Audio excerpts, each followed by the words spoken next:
জয় যিশু। প্রথম পাঠ রাজাবলীর প্রথম গ্রন্থ, 19 অধ্যায়, 16 পদ, 19 থেকে 21 পদ। এলিসেও সব কিছু ছেড়ে প্রবক্তা এলিয়ের শিষ্য হলেন। কার্মেল পর্বতে ভগবান প্রবক্তা এলিয়কে এই কথা বলেছিলেন, তোমার পরে প্রবক্তা হবার জন্যে অভিষিক্ত করবে শাফাতের পুত্র এলিসেওকে।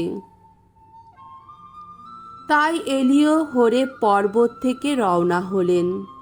পথে এক জায়গায় তিনি শাফাতের পুত্র এলিসেওকে দেখতে পেলেন।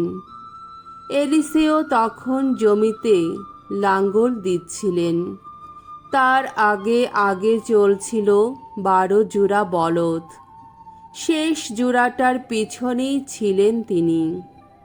তার পাশ দিয়ে যাবার সময়ে এলিয় নিজের চাদরটা তার গায়ে ফেলে দিয়ে গেলেন।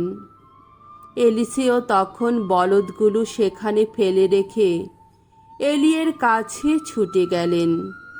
তিনি তাকে বললেন,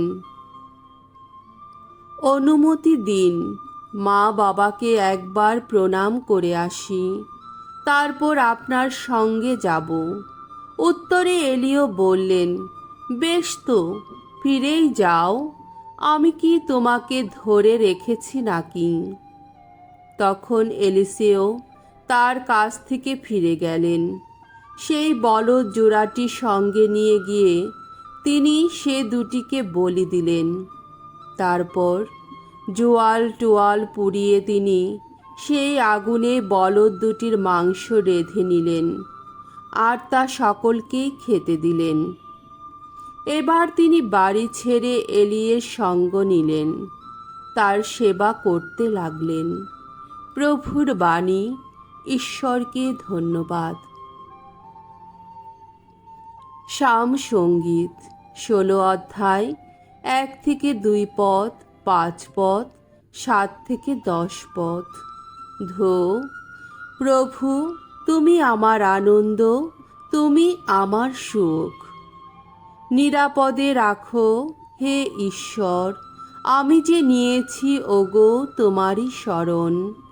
ভগবানকে বলেছি আমি, তুমি আমার প্রভু, তুমি তো সম্পদ আমার, ওগো ভগবান, তুমি জীবন পাত্র আমার।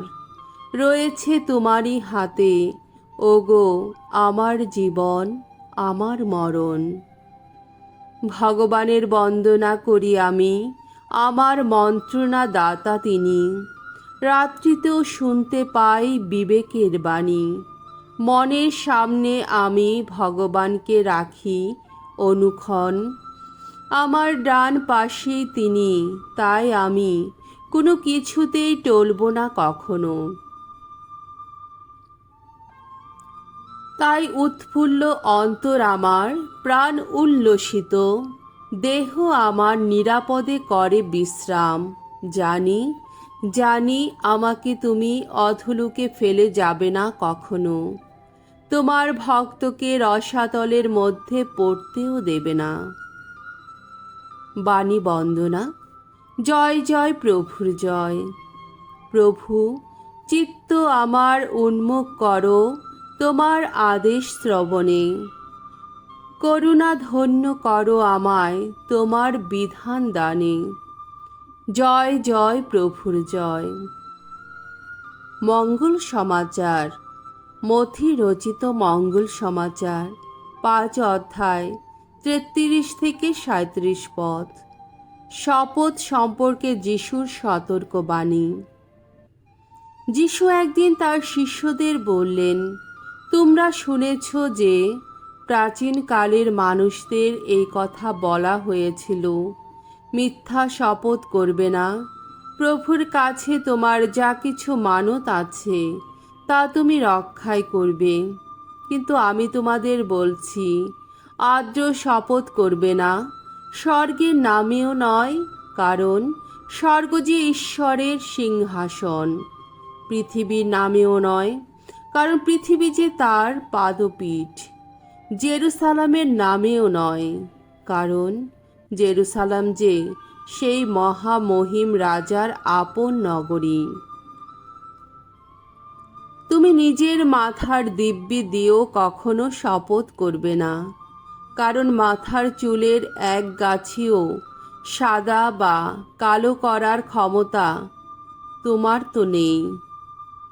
তুমি শুধু দরকার মতো হাঁ কিংবা নাই বলবে, কেননা এর চেয়ে বেশি যা কিছু সবই তো সেই মহা অসতের প্রেরণাতেই বলা হয়ে থাকে। প্রভুর মঙ্গলময় বাণী। খ্রিস্ট প্রভু তোমার প্রশংসা হোক।